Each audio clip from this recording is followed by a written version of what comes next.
We have speed on the mic. Let's do a big clap. Synced up the audio. Let's get into it. What is up, friends of the internet? Welcome to another episode of Perfection Unfolding with me. You guessed it, Kara G. How are we doing? Happy Tuesday and happy spring equinox. Happy Aries season. Are we so excited? I've been talking about this. I've been hyping it up for months at this point. If you follow me on Instagram, I am feeling so incredibly energized. I'm recording this so late in the night, but I have just been feeling like this big ball of energy just overtaking my existence. And I feel like I need to express it. I need to get it out of me. And I just need to like throw it up. But to reel in that manic energy so that I'm not giving it to you. Let's get straight into our gratitude section, our gift of gratitude section. You already know what it is.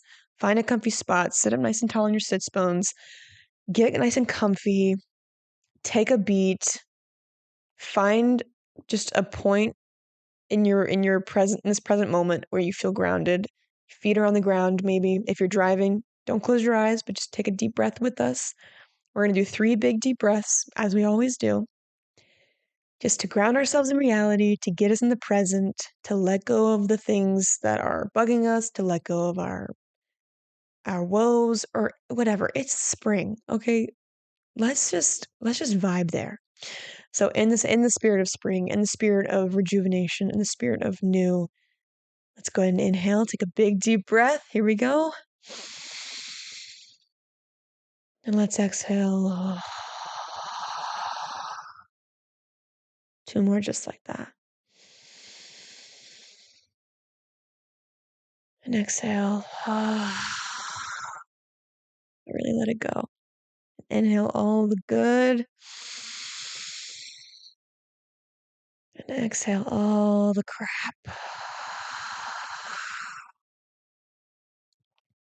And open your eyes if they were closed. How are we, guys? Can you tell I'm excited? If you're watching, you can tell I'm excited.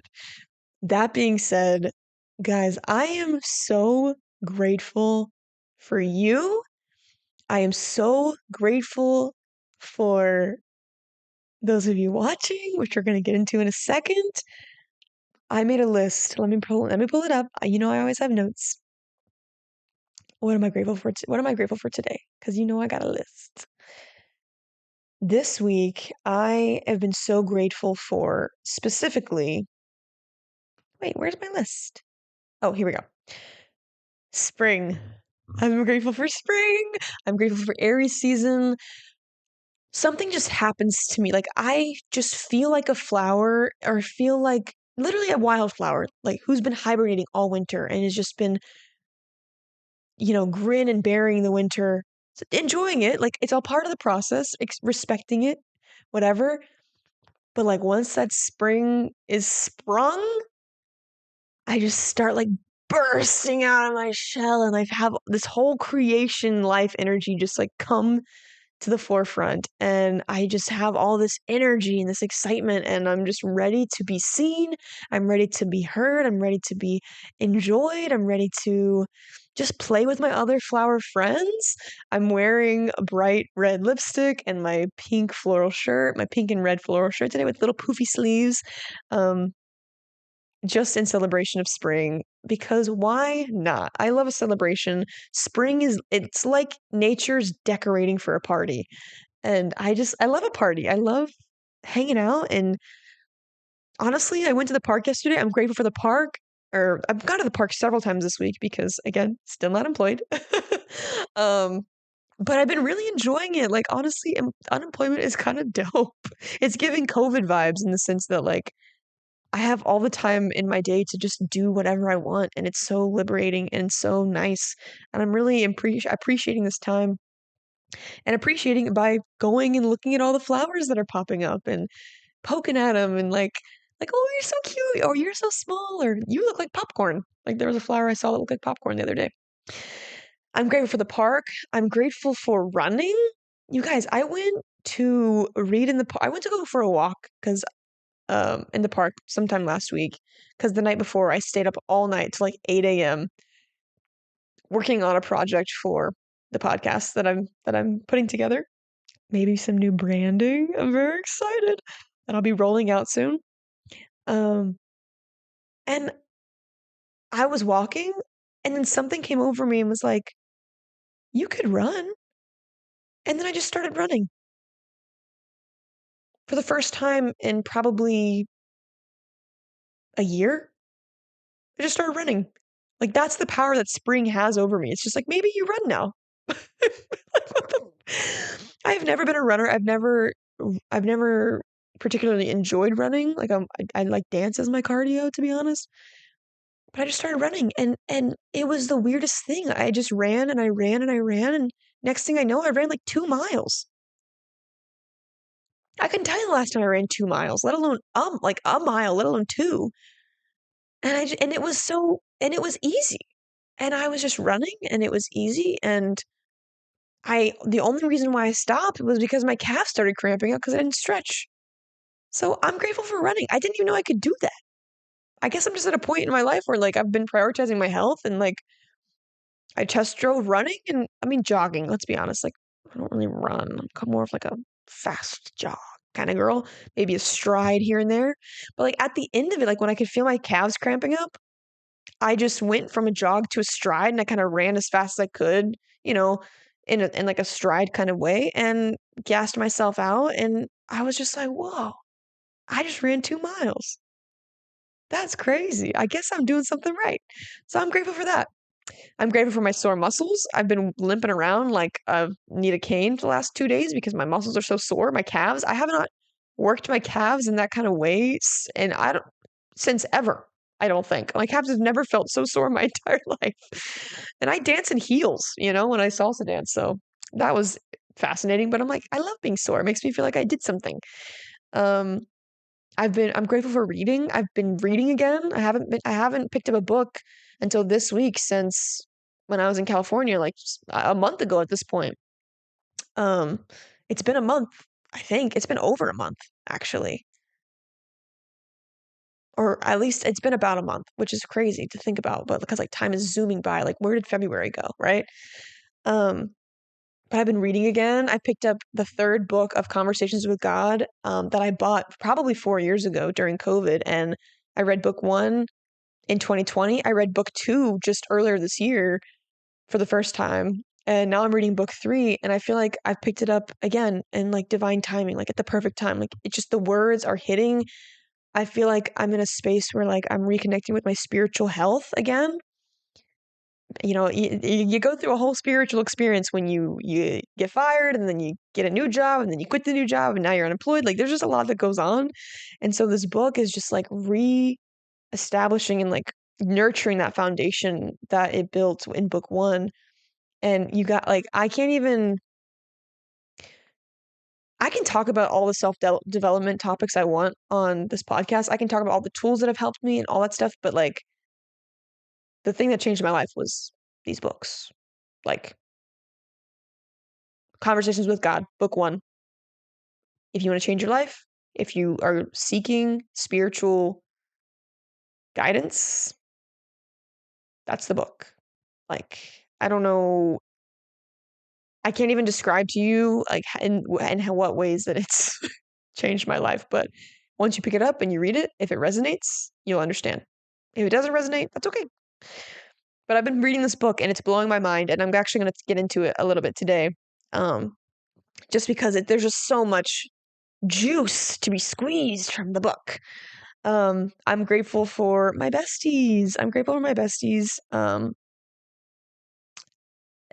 You know who you are. Megan and Nick, I'm obsessed with you guys. You guys are an incredible example of millennial parenting. Like I just can't even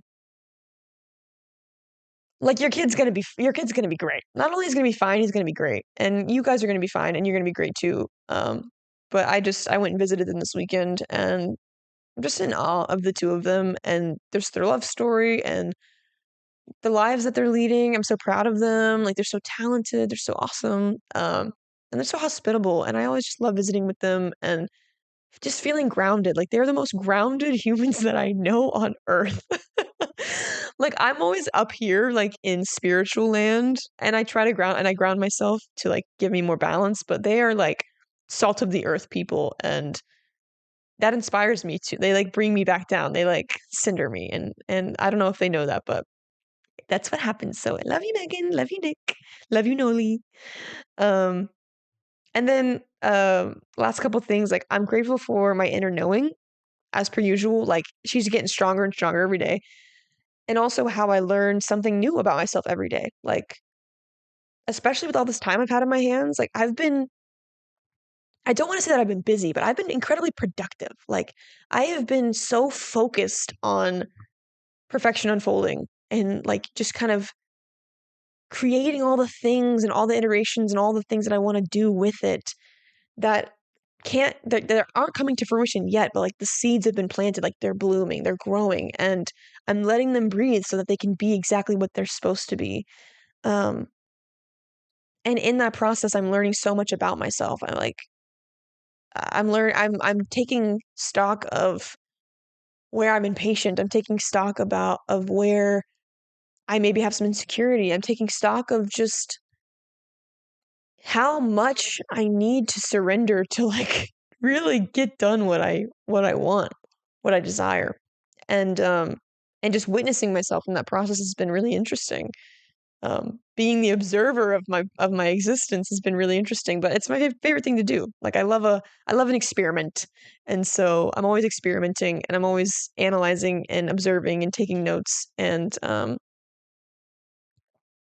yeah, I learn something new every day about myself and about my process, and pardon, and it's been really dope. I'm also grateful. I'm just you guys. This whole podcast is based around this idea that everything happens in perfect order. Like when it comes down to it, everything happens in perfect order. And I'm just grateful for, like, the unfolding of my life in this time, like, especially in this time of uncertainty. It's been such a like, again, an experiment in I have no idea what the fuck I'm doing. And yet I have more trust, I have more patience, and I have more peace than I think I've ever had in myself in my life. And maybe that comes from not having a choice, you know what I mean? But then also, if I believe that I'm a conscious creator of my life, if I take radical responsibility for my life, it's like everything's a choice. I am choosing this actively.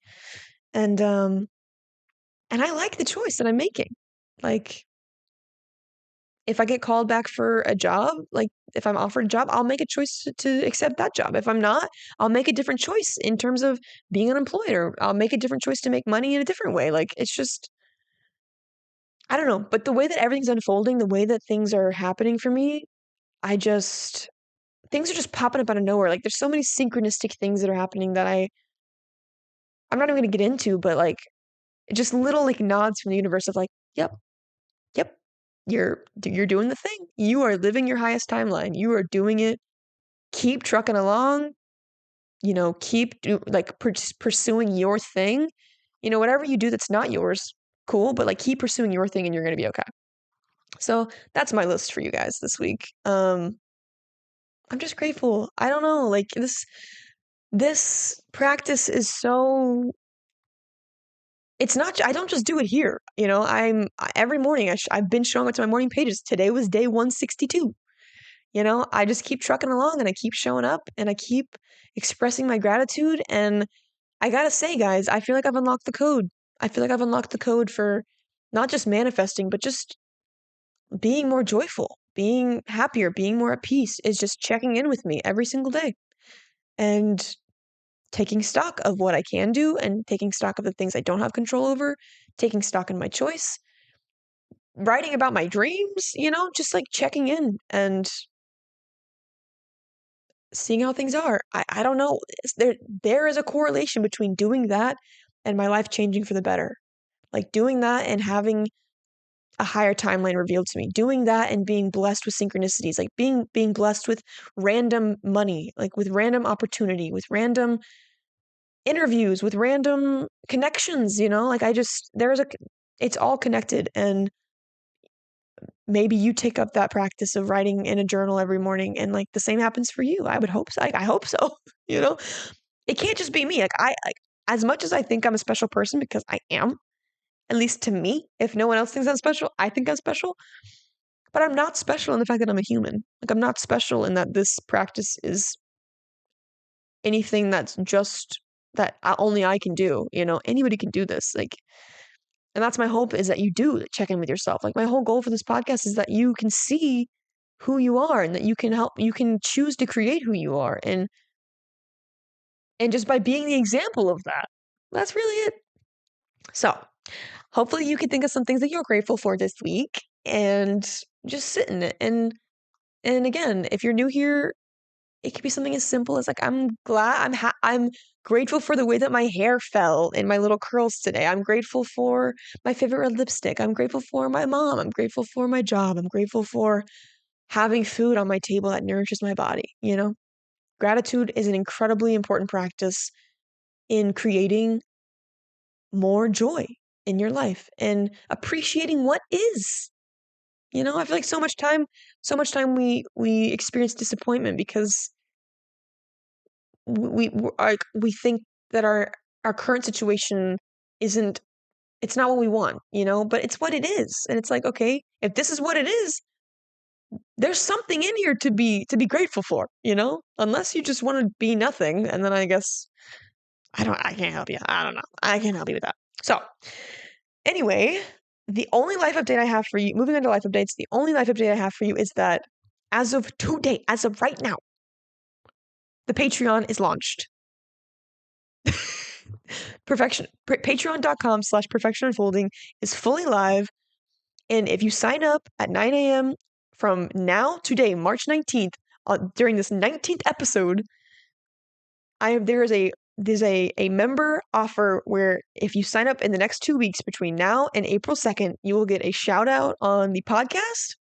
A personal shout out. I will say your first and last name. I'll say your nickname. I will say anything you want me to say. I will shout you out because I'm so grateful that you signed up for the Patreon. Now, if those of you are like, what the heck's a Patreon? Okay, this is the exclusive community for Perfection Unfolding listeners, right? It's the podcast. It's the community where you can see exclusive video versions of the podcast. So right now, if you've already signed up and you're watching this podcast, you can see me in my white shirt, my little flowers, and my little lipstick dancing on my couch. Ooh, ah, ee, ah. But if you're not signed up, then you're not going to ever see this anywhere because it's only going to live on Patreon. So bonus, you're going to get the exclusive video versions of every single episode. You're also going to get all the episodes a week in advance. That's right. You're going to have, so as of right now, today, there's going to be 2 episodes on the Patreon, one of them being episode 19 and then also episode 20, which is going to be released to you guys before next week, before anybody else gets to hear it. You're also going to get a bonus episode every single month. So an episode specifically for you guys where I will be asking you what topic you want me to cover. It could be like a group experiment where we talk about, maybe we do like, you guys submit questions and I answer them. Whatever it is, it's going to be just for you guys, just for the patrons of the show. And then also, that's for the tier 1, okay? Tier 2, there's even more goodies. We've got, I don't even know what all of them are because there's so many goodies in there. And then the 3rd tier, I know that the special thing that I want to, if you sign up for the $5 tier, I love you. You're incredible. Amazing. Like, thank you for your support. I'm so glad I could provide this, like, exclusive content for you. And I'm so excited to meet you virtually. You sign up for tier 2, holy shit. Holy shit. I love ya. I love ya. I love ya. I love ya. Come on. Come on. We're trying to be friends. Tier 3, so tier 1's the perf tier. Tier 2 is the perfect tier. Tier 3 is the perfection tier. And in tier 3, the one thing that I'm like really excited about out of all the other goodies, because you get all the goodies and if you are in tier 3, but the one thing I'm excited about most is that if you sign up for the $20 perfection tier, you get one 45-minute one-on-one coaching call with me. That's a steal, okay? On top of all the other stuff that you get. So the main point of the Patreon is that not only do I want to, give you guys the exclusive content and open up the Perfection Unfolding world to like more opportunities to connect and but I want to build a community with you guys. I want to get to know you. I want to share ideas. I want to know your thoughts. I want to get your opinions. And also, like, everything I do, like with some of the exclusive content I'm going to be doing, like I'll be workshopping maybe some different products, some merch, like getting your opinions and talking shop, talking tools for self-development, being friends. Y'all listen, okay? This podcast is I want to share, I want to express, I want to help you guys out, but I also want to make friends, guys. Like, come on. Come on. Come on. Be my friend. I just want to build a community and I want to hang out with you guys and just get to know more people who are into this stuff, into self-development, into philosophy, into spiritual philosophy, into living a healthier, more holistically happy life, like who are into just bettering yourself and becoming better humans. And we can do it together. We are so much more powerful when we share ideas together. And so that is my life update. The Patreon is officially live. I'm so excited about it. Again, you sign up in the first 2 weeks and you get a special shout out on the show. Any person who signs up for any tier, this is for like if you listen to the show and you're a Patreon and you're a patron of the show anyway, this makes sense, right? I'm not going to tell you to do something you don't want to do, but if you want to connect with me one-on-one, if you want opportunities to be more involved with the show and like and help me pick out topics and have live Q&As and stuff like that, that's all going to be living in the Patreon. But if not, if you just want to sign up for one, just do one $5 donation for a subscription, then cancel it. That would also mean the world to me. If you just want to support these creative endeavors that I'm on, I've been doing this for almost 6 months and, it is a passion project of mine. I'm going to keep doing it, but it would be lovely, lovely for some financial backing if you just feel called to. Again, not going to beg. I'm not going to tell you to do something you don't want to do, but I'm just going to put that out there. I'm going to ask and I'm going to allow myself to be in the space to receive. And if nobody wants to give, that's okay. That's okay, but I'm not going to say no. Okay, but I'm not going to just say no. So the Patreon is live. That is patreon.com/perfectionunfolding. I've already got 2 video episodes live in there for you guys. And as of the time you're listening to this, there should be 4 total. So you can only watch the video episodes. Again, if you are a member, $5 is the first tier, the perf tier.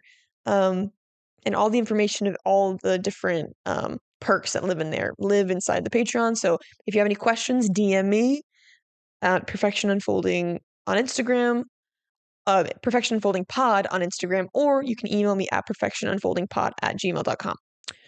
So those are the life updates. That's the only one I'm going to share with you because it's the only one I care about.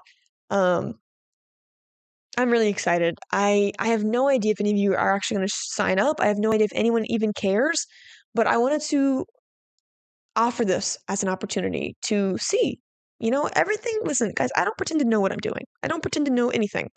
I am just trying and I'm showing up and I'm going to see, like, I want to see if there's even any opportunity for this to be a thing. And if it's not, like, okay, I tried, I failed. Cool. That's how life works. That's how business works. That's how creative endeavors work. But I'm willing to try and I'm not afraid to like not have anybody sign up. And I'm also aware that like as I keep doing the show, more people will start joining and then more and more and more, and then it'll get cooler and cooler and cooler. And that's just how consistency works. So if I keep showing up and you keep showing up, then we can build this community and we can be a lot of fun. And honestly, guys, like I'm working on some really dope branding right now and like some really dope merch. That's a piece of the perfection tier. You will have a 15% off discount on like pretty much all the merch that I will ever put out. So that's kind of cool. And I have some really cool things coming. Talking like maybe some journals, maybe some crew necks, maybe some swag. I don't know. Very excited. I feel my energy like revving up by the day. I'm just like full of like, and the more I foster my creativity, the more creative things are coming out of me. And I'm just like, dope. I didn't even know that was in there. So those are my life updates. All that being said, let's get into today's topic. I have been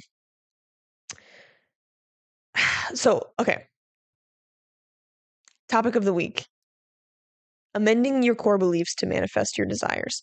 So I have realized, and just to kind of ease our way into this whole situation, what I've realized recently is that so many people's beliefs are misaligned with their desires. Like, so I've noted, like, and especially in pop culture, like, I'm going to talk about the example on Love is Blind just because I did binge the show. It's the only trash TV I really watch is the Love is Blind because the first season was so wholesome and it was like a real social experiment and like people were really earnest about doing it and because I had no idea like that it was going to be what it was. But so since I watched the first season, I've just watched all the other seasons and what brought me to this topic of like beliefs versus desires is if you watch the show, and for those of you who haven't watched Love is Blind, there are some spoilers coming. There was a dude on the show named Clay who was, dating him and his girl AD, Amber. They met in the pods, they fell in love in the pods. They decided like the way the show works is that these people meet sight unseen. They basically fall in love via talking, which is like, a dope concept. And then they get engaged sight unseen, right? Just based off of what they were saying in the pods. And so these two people, Clay and Amber, met, or like fell in love, got engaged, met each other, went into the real world. And then in the real world, they have like 4 weeks to live together or something before their wedding date to see like if their connection in the pods sustains. And I'm saying pod not as in podcast, but pod as in like they're literally like in small rooms talking through a wall basically when they're falling in love. I didn't mean to do air quotes, but falling in love. And so Clay was like this suave, like you could tell he's kind of like had that player energy, but like is like he was deeply insecure, right? And then Amber kind of matched him in that energy, like very cool girl, like very sweet, but because she's choosing Clay, I can't help but to think that she's also insecure in her own ways, like because people are your mirror, right? And so, but the thing about it is, like, they did the whole process. They came out of the pause. They lived together for 4 weeks. They were doing, what we thought was fine from the edit that they gave them on the TV show. And then it all came down to the point, like, where they get to the altar and his whole story that they're showing us before he gets to the altar is like, his dad and his mom were together for, 25 years, but his dad cheated on his mom and was running around on his mom.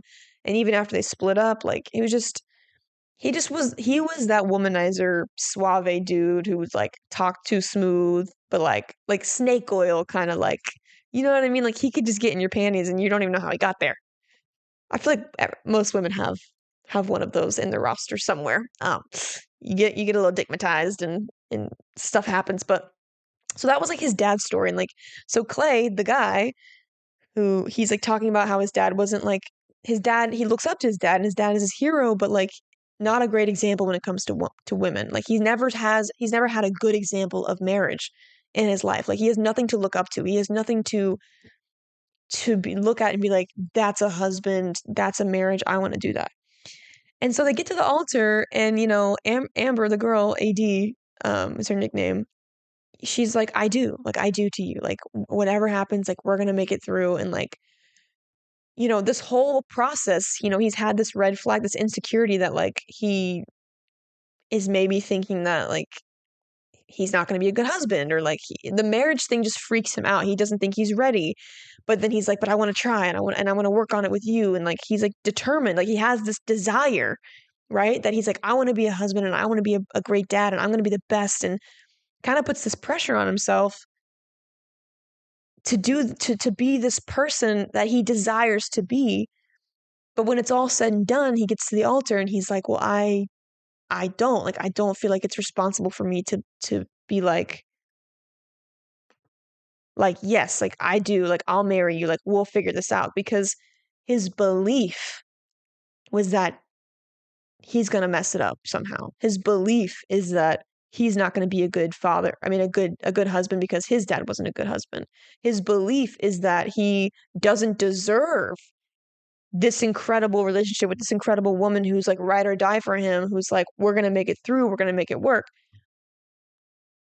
That's his belief. He doesn't believe that he's capable of meeting his desires. So it's like he has this misalignment of his beliefs and his desires, and he self-sabotages the whole thing.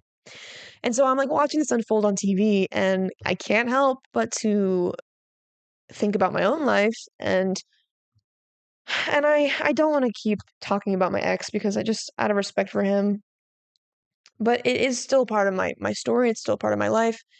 And I won't get into details about him, but like even just men that I've come in contact with, other men that I've dated, other men that I've been with, like on the surface, it's like it feels like they're just not ready. They would just want to keep messing around. They want to keep being selfish. And like that might be a part of what's happening.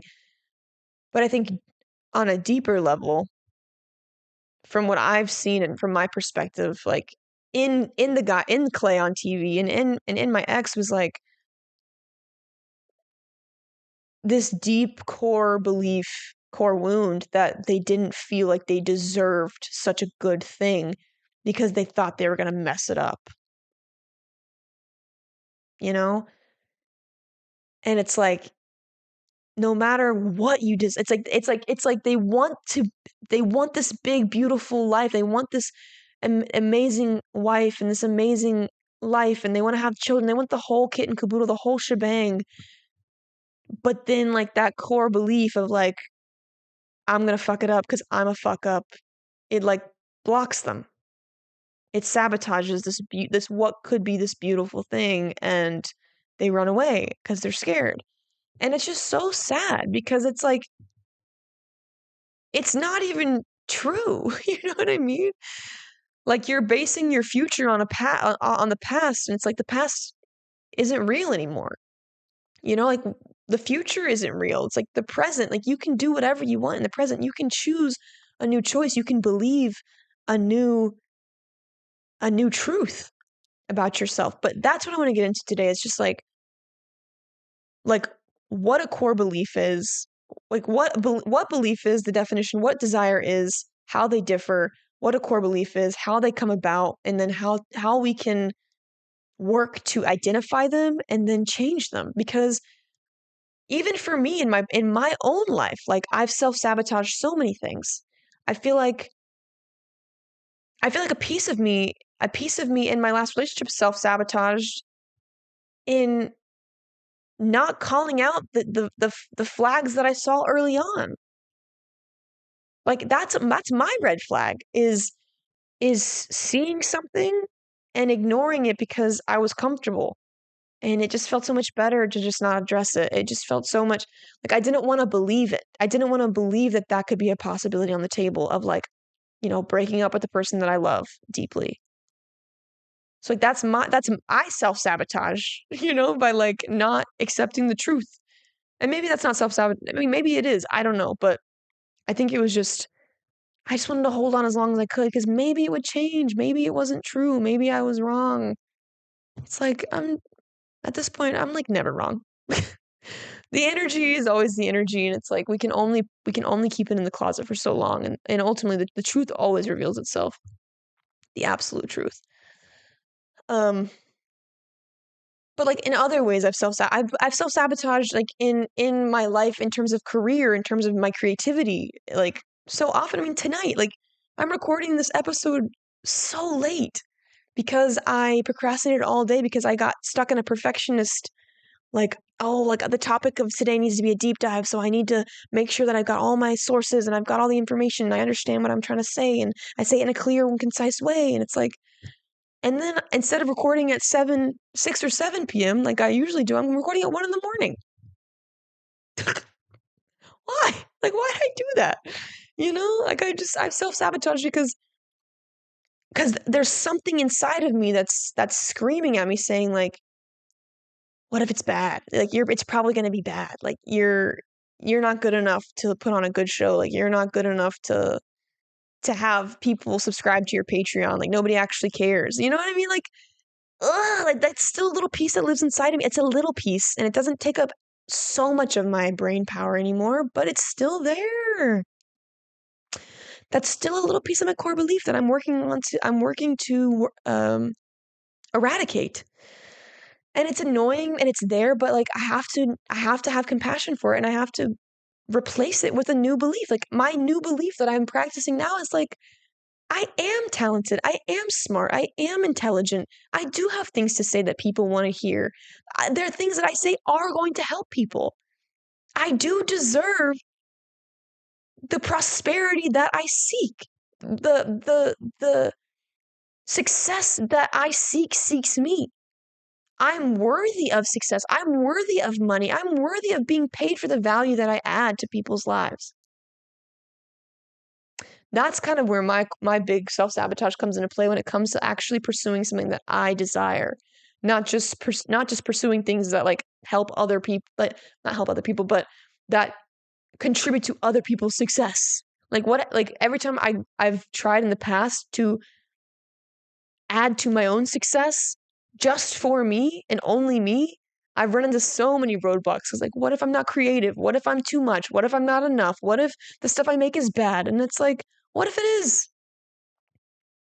You're still worthy, you know? Like you don't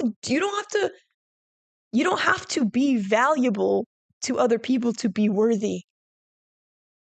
The two are not mutually exclusive. And so I want to get into the nitty-gritty of this so that we can reverse engineer it, because living a life where you feel like you're not worthy, like you feel like you're not worth being chosen, that you're annoying, that you're stupid, that you're ugly, like that is not going to be a fruitful, joyous life.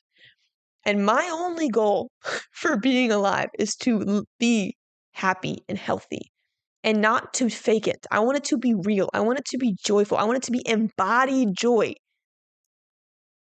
And so far, so good. I'm onto something here. I know I am. So far, so good. And I'm doing this for me, and I want you to do it for you.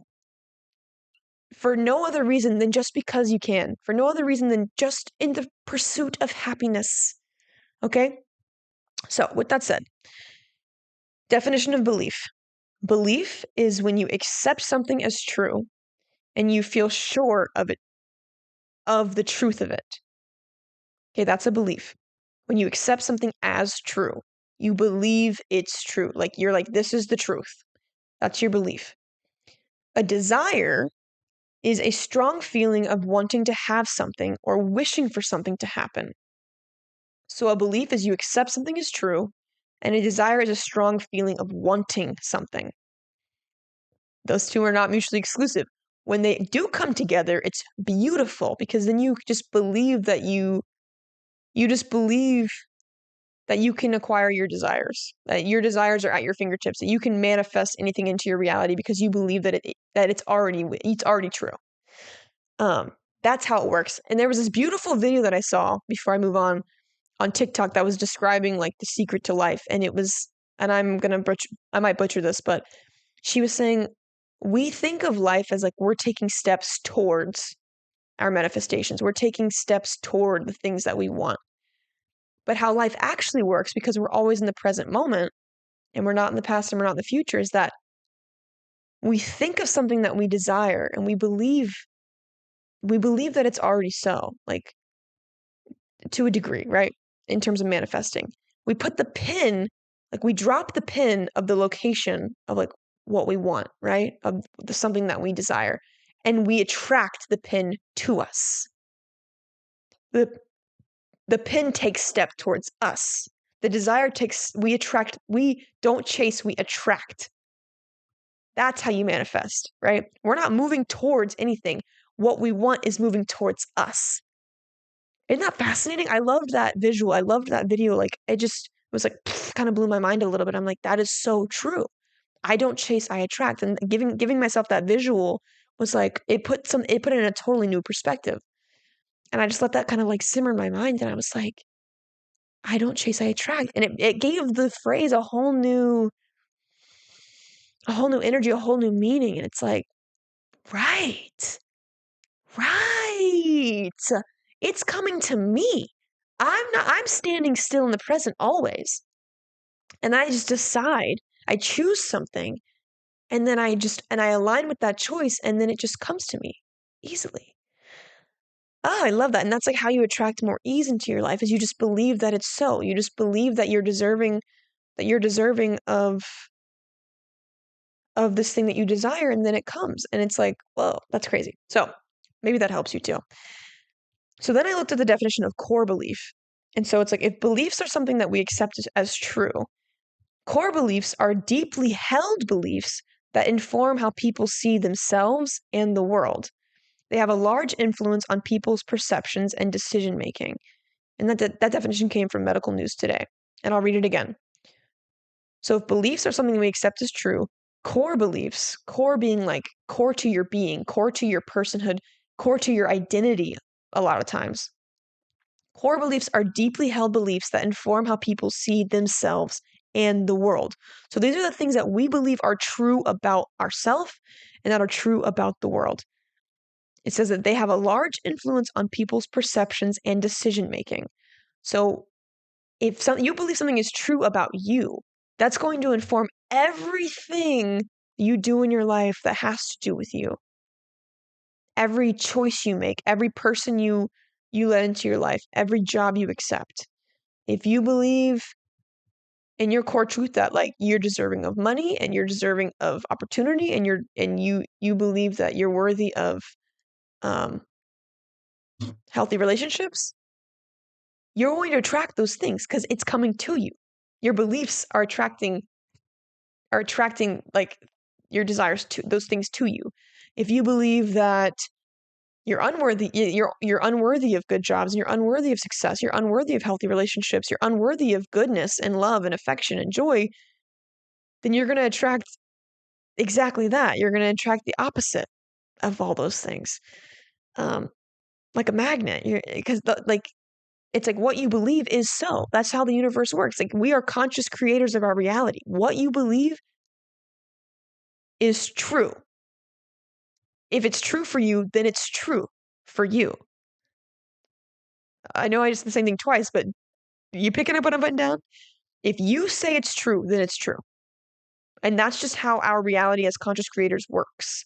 And I'm saying conscious creators because that is what we're here to do. We are here to create. We're here to create life. We're here to create our lives.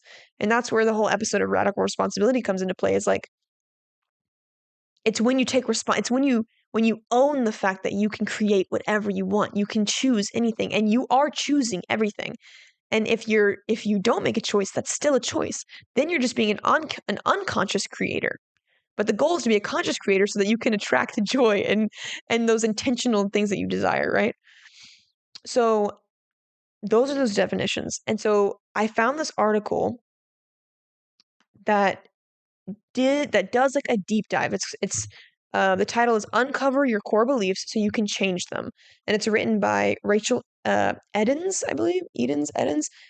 And I got it from edincounseling.com, EDDIN counseling.com. I believe she's a licensed therapist. My hair's looking crazy. I'm sorry I'm messing with my hair if you're watching this. Like, I'm not sorry, actually. I take it back. Love me for my red hair and my crazy waves. I believe she's a licensed therapist. I found another article on Medical News Today that talked about core beliefs and all the things. But this article on Ian's counseling, I just kind of came across it and I just love how they said everything. And it resonated deeply with me and my personal experience. And so I'm going to read this article to you. I was going to pull out like little tidbits and consolidate it, but everything she says is just like, it's really kind of perfect. So what I'll do is I'll read bits and pieces and then we'll kind of talk about it and then go from there. So what are core beliefs? The definition that they provide says core beliefs are deeply buried assumptions that guide our behavior, assumptions that we deem are true, because that's what a belief is, something you think is true. So they're deeply buried assumptions that guide our behavior, how we see ourselves and perceive situations. These beliefs impact how we feel, how we relate to others, and guide our success and satisfaction with life and relationships. So again, it can either guide your success and satisfaction in a helpful, positive, happy, healthy way, or in the exact opposite, where you feel miserable and sad and, yeah, depressed, probably. It says core beliefs are just that, core to our identity. They can feel as deeply entwined as our gender or our name. So these are the things, this is like the baggage that we carry around with us. And I'm going to use baggage in a neutral way right now because baggage could literally, there could be anything in there. You could, depending on what you packed, it could be anything. So I know baggage gets like a bad rap, but like I'm going to use it for this example as neutral. Our beliefs, our core beliefs are what we carry around with us. You could either carry a suitcase full of shit and that's just your identity. You just think that you're garbage, you think that you're untalented, you think that you're unloved, you think you're unworthy. Or you could carry around a suitcase full of love and light and worthiness and love. Like you could carry around a suitcase full of just I am worthy, like and good things come to me and I know that just being alive is enough and people love me and I love people and that's my truth and I believe that. And I also want to bring up like the concept I came across recently too of pronoia versus paranoia, where pronoia is when you think the universe is conspiring in your favor, right? If you have pronoia, you usually live a life where you're like everything works out. It's going to be fine. Like I'm taken care of. I'm safe. I'm happy, like I'm loved and even if it's just me, like I'm going to be okay. Like the universe is always looking out. Or you can be the opposite and be paranoid and think the universe is always conspiring against you and against your favor, where it's like everyone's out to get me and nothing ever works out in my favor. And it's kind of a little bit more of a victim mindset. So you can have either one of those in either suitcase. It goes on to say, if you think about having a different name, it doesn't feel right. The same is true with our beliefs. We've worn them for so long that adopting new beliefs doesn't feel right. Thus, it takes time to change. Which is so true, right? Like we spend a lot of times we get our core beliefs from our parents or from teachers or from, you know, the people around us who we think have all the information. And it's not like and we do that for our whole childhood. Probably start asking questions around 15, but that's if you're lucky. I mean, most of like some people don't start asking questions until they're 50. You know, so these core beliefs can be with you for decades before you ever even come to know them, right? So if you come to know them at a younger age, you have a better chance of being able to reverse them and undo them, unless they're healthy core beliefs. If they're healthy core beliefs that make you feel good, then keep those. But if they're unhealthy core beliefs that don't help you, then this is where we start asking questions, where we start thinking like, oh, like maybe I don't want to be miserable for the rest of my life because I think that I'm a piece of shit, you know? It says our core beliefs feel like truths. Again, beliefs are something that we deem are true and can be challenging to alter. They are responsible for our continual insecurity, self-doubt, low moods, and constant desire for external validation and approval. Which, again, going back to the Love is Blind example, Clay had all of these. Continual insecurity, self-doubt, low moods, and constant desire for external validation, along with so many other people on the show too, like who were exhibiting all of this, like all these anxieties and all of these fears that like it was even spoken to. Like some of the people in the show, it was like so bizarre for some of the people to watch their like fellow contestants go through these like relationships with their partner because the way that they perceive them, like a lot of the women on the show perceived the specific character, not character, but person, Chelsea, as this like bold, outgoing, confident woman. But then when they watched the show back, they saw how insecure she was and how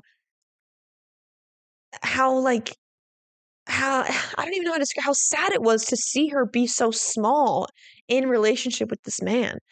And it's like those insecurities, that continual self-doubt, the low moods, like they never saw that because when it's just her and her personhood, she's this confident, happy, uh, well-balanced, secure person. But as soon as you know, put somebody else in the picture, who maybe triggers old wounds from her childhood or whatever. Like she turns into this totally different person, and it's hard to watch, but it happens all the time. Like I know so many people that this happens to. I'm one of those people. I'm still not in a place where I've totally worked through all of my relationship insecurities that trigger my childhood insecurities, right? And it's your life's work. It's my life's work, but I'm dedicated to figuring it out, and I think that's all that matters. As I give myself grace, and I'm constantly changing, and I'm always trying to figure it out, and that's enough, right? It says this is where I started resonating with the article. It says these core beliefs can lead to ineffective behavioral patterns such as people pleasing and perfectionism. Hashtag me. We also notice events and situations that confirm our core beliefs and ignore those that go against our core beliefs, i.e., we keep attracting the same people who keep bringing up the same stuff in us because there's something in us that wants to relive our core wound over and over and over again with the chance of being able to fix it. You know, like if our parent, spoke didn't speak power into us, if they spoke like to us and made us feel in some type of way like that we were too much, then we're gonna keep and we never figured out how to fix that because we were kids and we don't understand how to speak up for ourselves and we don't have the language and we don't understand nuance or context. We grow up unconsciously holding that pain, that hurt, but with this deep desire of wanting to fix it, right? Like this is where the anxious and avoidant attachment people come into play, where like they always wanted to keep reliving that experience that they have with their core parent, their core family, with the chance of fixing it, but it just never gets fixed because it's the same situation. You're not with a new person with a new perspective who you can work on your wounds with because it's not a safe space. It's an unsafe space the same way it was unsafe with your parent or your guardian or whatever. Oh God, it just and if you do find somebody who comes across your path and it's like, I don't think you're too much. I don't think you're wounded. I love you. I think you're wonderful. If you don't believe that about yourself, then you're not going to believe it when they say it either, which is exactly what happened to the Clay and Amber chick on Love is Blind. She was like, I love you. I'm a ride for you. You're my ride or die. Like, whatever happens, we got this. Like, you're an amazing man. But he didn't believe any of that for himself. So he couldn't hear her. He couldn't allow those words to penetrate into his soul and to heal him because he wasn't ready to accept that that was true or even possible, even the possibility of it being true for him. And how sad is that? Because that was never spoken into him when he was a kid, right? Or that was never, or like maybe he made not even, it doesn't even have to be childhood. Some of these things, like you can have relational trauma outside of childhood that fucks you up, right? Like you could have a partner who cheated on you and you internalize that like you weren't good enough. And that messes you up in every other relationship, right? That's very possible. Um And so, but like when you feel like you're too much, when you feel like you're not enough, you go into these patterns where like you either make yourself so small that you don't take up any space and you people please and you walk on eggshells and you make sure you're so accommodating and you totally neglect all of your needs and wants. Or like actually, yeah, like that's kind of where the perfectionism comes into play too. Or you want to be this perfect partner and like you show up in all these different ways and you overcompensate in like this big way. You make yourself too big and then you're like you burn yourself out, you gas yourself out and you resent your partner because that's how they like you because you picked a partner who doesn't really like you. They like the people pleaser version of you. And then you're left with like being burnt out and resenting them for not actually pouring into you the same way you pour into them. And like it all just stems from this insecurity that you're not going to be loved for who you are and that you're not enough and all these different other kinds of wounds. So that's what it's speaking to here. It says beliefs are like our inner walls that have no doors and restrict us from experiencing new possibilities in life. It's important to remember that core beliefs aren't facts. And I want to say this too, like in the same way that you don't believe someone when they speak power and love and stuff into you, when you have these deep negative core beliefs, it's said on here too, like if somebody speaks, it's like it's funny when you don't listen to those people, but as soon as you come across somebody who confirms the beliefs you have about yourself, who confirms that you're a piece of shit and confirms that you're the worst person and you confirms that you are too much or too little, you agree with them. And you're just like, yeah, you're right. And then you feel shittier about yourself. But it's like, it's just fascinating that our human brain does this to us. It's like, whoa, I don't understand. It says, how do core beliefs develop? And I kind of touched on this a little bit. Like it could be in childhood, it could be in relationships, in adulthood. You can be traumatized at any point in your life. It's not just catered to childhood only. Full smorgasbord for anybody who wants it. Um, it says beliefs are nothing but thoughts that we affirm to ourselves over and over, and which we take to be true. A belief can consist of a very simple thought, such as life is hard, or it can be a complex array of thoughts and statements, such as in a belief system. Whether you are aware of it or not, you are always affirming what you believe. This is the confirmation bias. And like, if you're not careful, like, you will never be open to a new way of thinking. You will never be open to believing people when they disagree with you and tell you that you're amazing, It says, in fact, if you really listen to yourself, you are continually making a case for the rightness of your beliefs, even when those beliefs are detrimental to your happiness and well-being. Ugh, we do this all the time, and I don't know why. Like, we're like gluttons for punishment, I guess. It says your inner lawyer is continually justifying and being quote unquote right while making other beliefs quote unquote wrong. The way to keep a belief system going is to continually affirm it and justify it and never question it. This is what happens when you are unconsciously choosing things, when you are unconsciously living your life, when you are going with the flow and you're not asking any questions and you just keep making the same choice and choosing to believe the same thing over and over and over again. It's exhausting, and it's like, and you will live your whole life like this if you never stop and allow something else to be true. And we'll get into that in a little bit. This is core beliefs and how they impact our happiness. We have developed core beliefs in every area of our life, and these beliefs, which again, beliefs are things that we think are true, impact our happiness, success, and personal fulfillment. We form core beliefs as a way to understand and live in the world around us. So it's like, on one hand, especially in childhood, like, you have to believe something, right? And a lot of times we lean on our parents. Like, that's who we get our core beliefs from. That's who we lean on for core beliefs. And that's a survival mechanism. Like, we have to believe something in order to keep going, to make sense of the world. It's just that a lot of times, because we're children, we don't understand like the pros and cons to a belief. We don't understand the nuance to a belief. We don't understand how it's going to affect us in the long run. We are just like, this is the truth. Mommy and daddy said so. The church said so. School said so. And we just take it at face value because we don't have those critical thinking skills, right? Like, we are at the mercy of the people who take care of us. And that's okay. Like, give yourself grace. But then it comes to a point when you're older where, like, if you put some space between you and your beliefs, you and your truths that you've decided are true, you can question them, with like a healthy curiosity. And that's the goal here. It says beliefs are nothing more than thoughts that over time we come to believe as true. However, they are often developed based on our early experiences, i.e., in childhood from our parents, which for many people don't reflect what is actually true.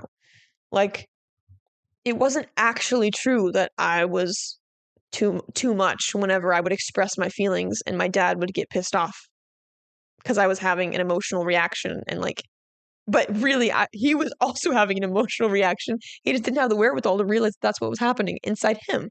And so I'm just like mirroring back to him. You know what I mean? It wasn't like, it wasn't true that it's not true that I'm unlovable just because someone wasn't ready to commit to me long term in a relationship. That's not true. And because I have the ability to separate, my myself from my thoughts and I can look at them with an objective point of view as an adult, like I do not affirm that it's true that I'm unlovable because somebody didn't choose to be in a longer term relationship with me when it comes to like marriage or whatever. I'm still lovable, whether they're ready for me or not. And that's what I choose to believe. That is my new core belief. I have been affirming that over and over and over again for myself for the last several years. Um, and I have replaced my old core belief of like, I am unlovable, I'm too much, um, all that kind of stuff. It's a little fuzzball. It says, because they feel so real and so true, these thoughts can be a very strong force in shaping our perceptions and difficult to change. True. True. I mean, like, how many, it's like, when you think about life in terms of like the stories we tell ourselves, how many times have you made up a story in your head and you believed that was like, that's what was happening? I've done that lots of times. And now with a new perspective, a new perception of like, all the thoughts in my head aren't fact, they're just things I made up. I like ground myself in reality. I can ground myself in reality using that tool and then ask myself a series of questions of like, is this even true? Is this something that I made up? Is this something that's from an old thing? Is this a new thing? And then just kind of get to the core of what's actually happening. And what's actually happening is usually just like my feelings are hurt. They have like the actions of other people have nothing to do with me. And I'm just going to ride this wave and feel my feelings. And then that'll be it. I don't have to internalize it that I'm doing something wrong. I don't have to internalize like and confirm some weird story that I made up that I believed as a kid, some core belief I had as a kid. It could just be what it is. And then I get to move on, you know? So it says core beliefs can lead to negative automatic thoughts. I mean, yeah, plot twists. Yes, we're talking about. It says this is an example from cognitive behavioral therapy of how core beliefs formed early in life lead to negative self-talk later in life, which self-talk is going to be a whole other episode by itself because we need to get into it. Because I'm listen, I be knowing how y'all talk to yourselves, and it's just I pray for y'all. I pray for y'all. I really do, because I just really need you to be a little nicer. I really need you to be a little nicer, and give yourself some grace. Grace is my middle name, believe it or not. It took me a while to come to grace for myself, but once it was there, I was like, oh, this is a much better approach. This is a little way more fun. Removing that judgment from myself and just like letting myself be a human and getting myself off the hook of like having to do things perfectly and whatever. Very helpful. This says the negative self-talk then contributes to unhelpful behaviors and symptoms. Negative self-talk often contains cognitive distortions. It's helpful to learn to recognize cognitive distortions so you can challenge unhelpful thinking that leads to problematic symptoms. And it goes in. I looked up the article because it was a link to cognitive distortions, and I wanted to see what the example was that they gave.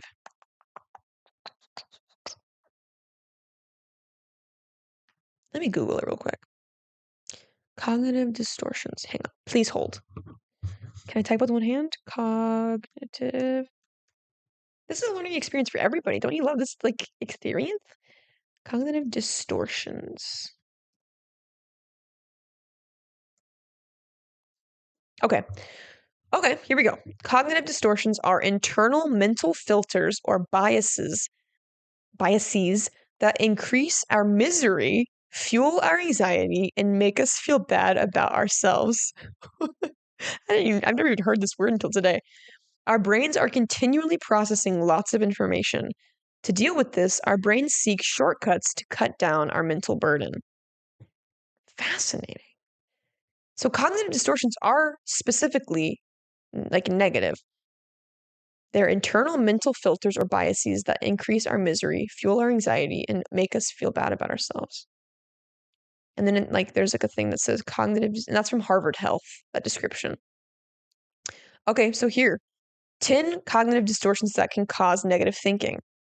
All or nothing thinking, overgeneralization, mental filters, discounting the positive, so only focusing on the negative, jumping to conclusions, magnification, emotional reasoning, should statements, which should, if we don't already know this, should is shame, and shame is not helpful.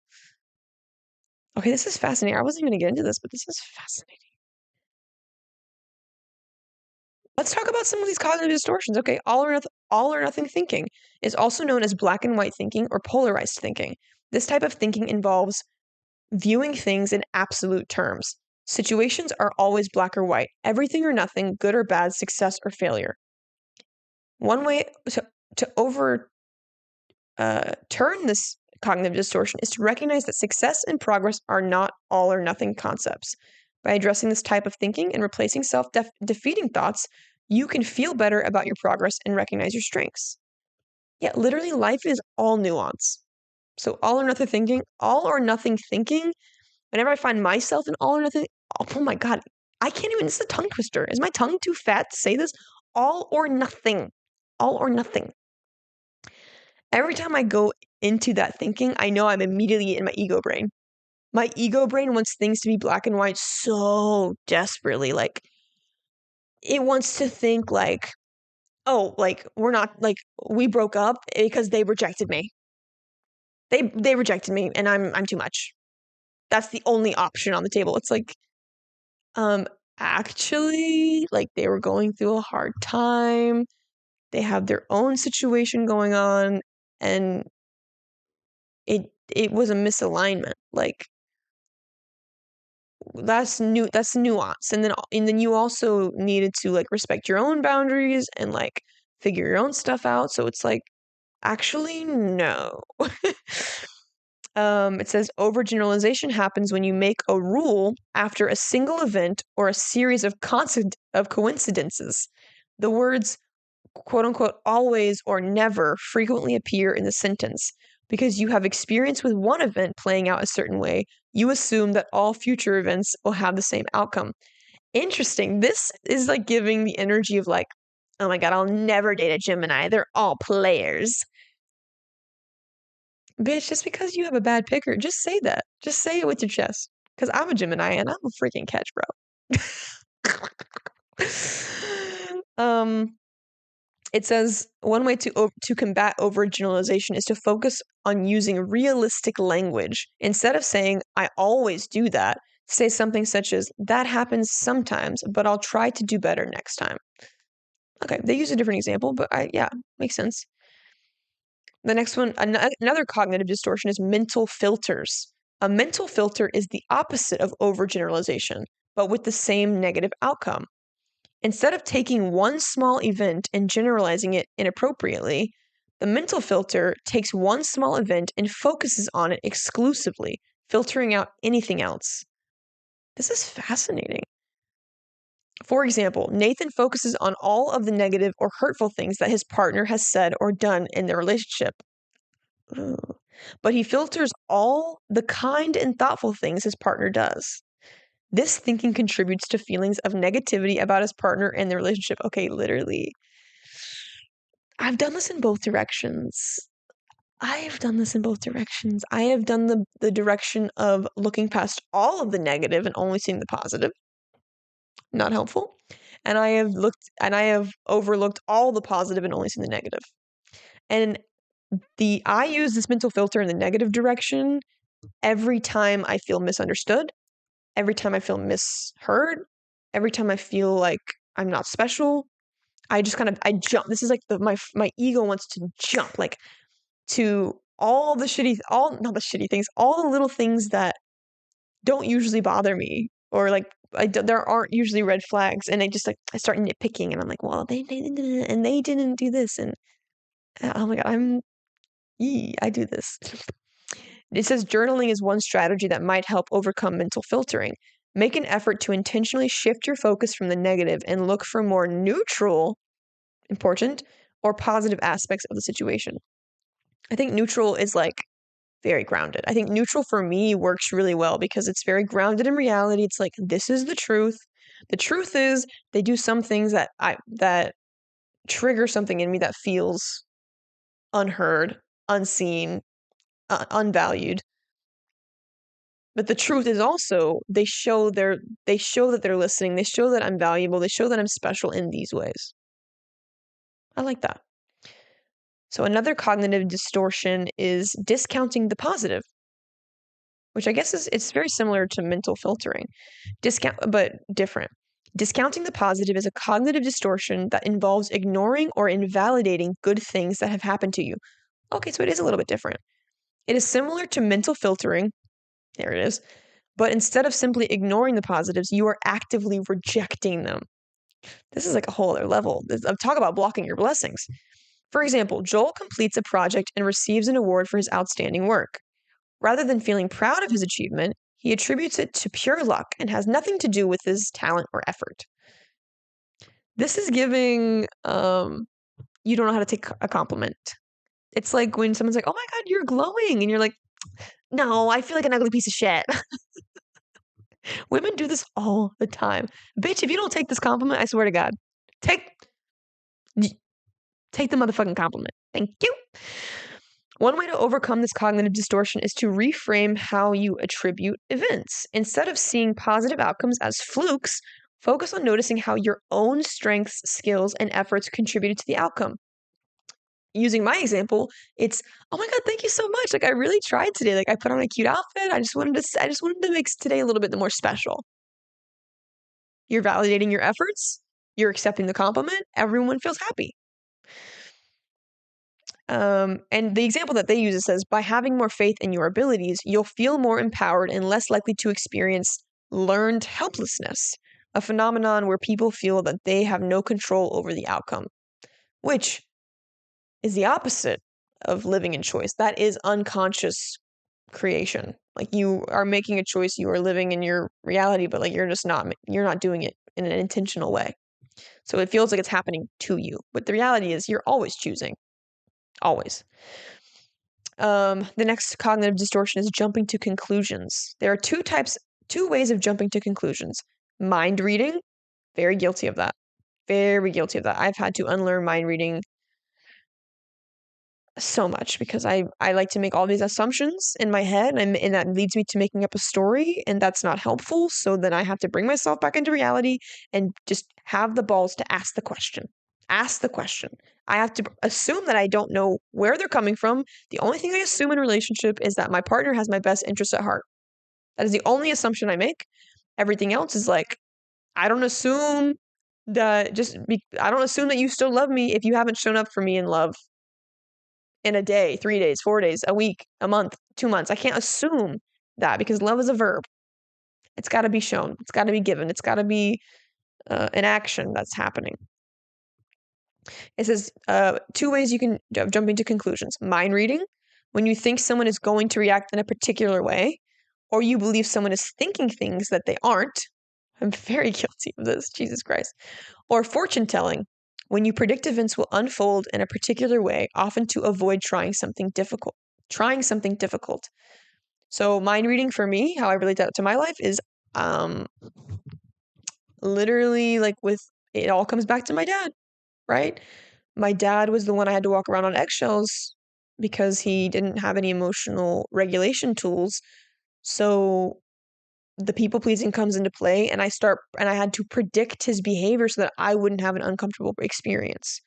So I would based off pattern, it's using pattern recognition to like predict the future, you know? And I just carried that on in with me to my romantic partnerships, pretty much some friendships where I didn't feel safe enough to speak my mind. I would, without being judged, I would kind of try to read their mind and just be like, oh, well, they're not going to hear that anyway. So might as well keep that to myself, right? I mean, it makes you feel really small. And the fortune telling is like, I don't know. Let's say your example. For example, Jamie believes that he cannot stand life without heroin.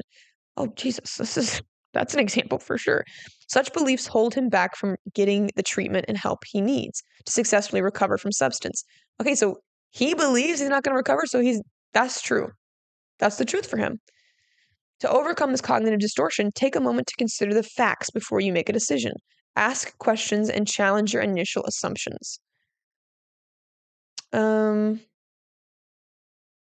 there's a lot of these. There's 10. Coping with. Okay, no, okay, we can. I'll do the rest of them. Let me speed through these. So, jumping to conclusions, the next one's magnification is exaggerating the importance of shortcomings and problems while minimizing the importance of desirable qualities.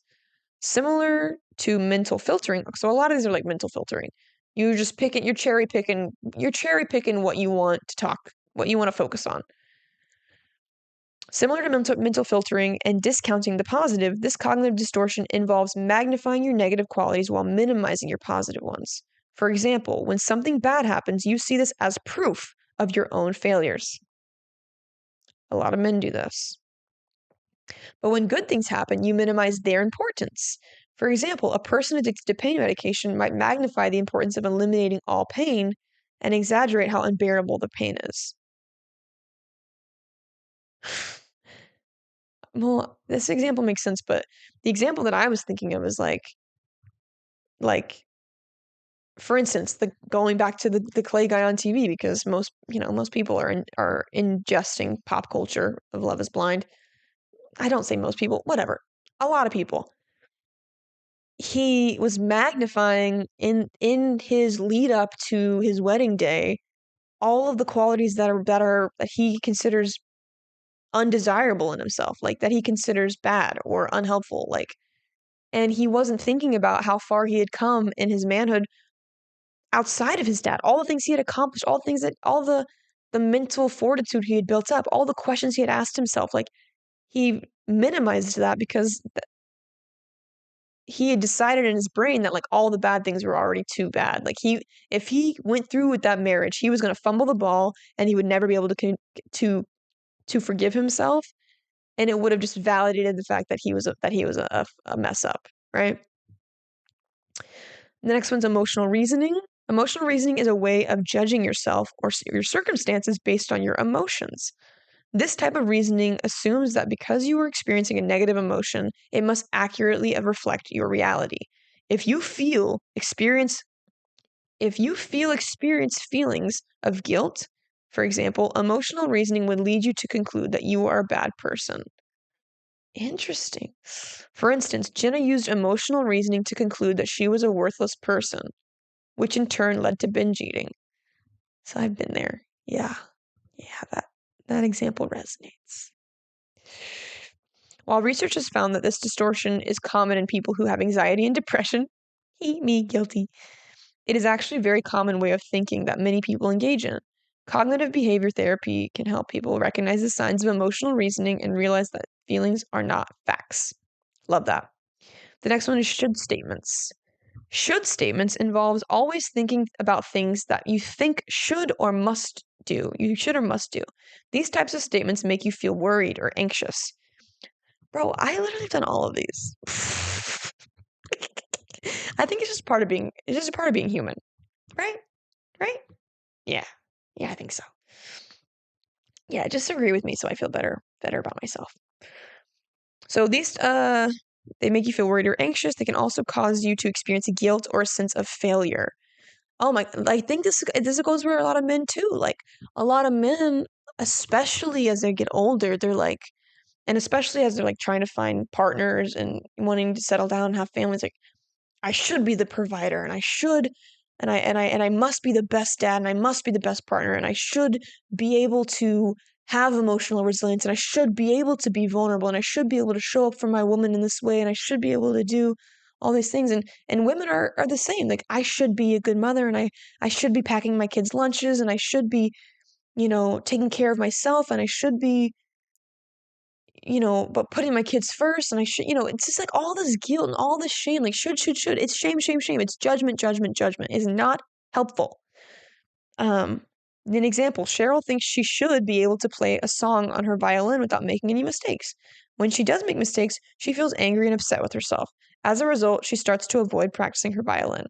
Bro, this is such a simple example, but like we've all been there.